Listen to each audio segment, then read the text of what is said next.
वो कौन सा जानवर है जिसका दूध दुनिया में सबसे ज्यादा पिया जाता है?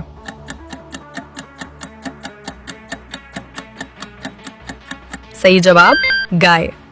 अगला सवाल, वो कौन सा जानवर है जो अंधेरे में चमकता है?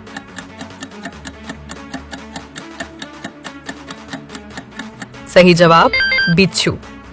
अगला सवाल, वो कौन सा जानवर है जो हमेशा जिंदा रहता है?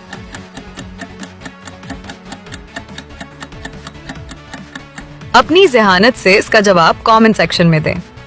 अगला सवाल, वो कौन सा जानवर है जो बगैर नाक के भी सांस ले सकता है?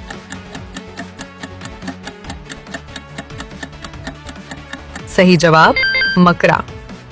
अगला सवाल, वो कौन सा जानवर है जो अपने रंग को माहौल के मुताबिक बदल लेता है?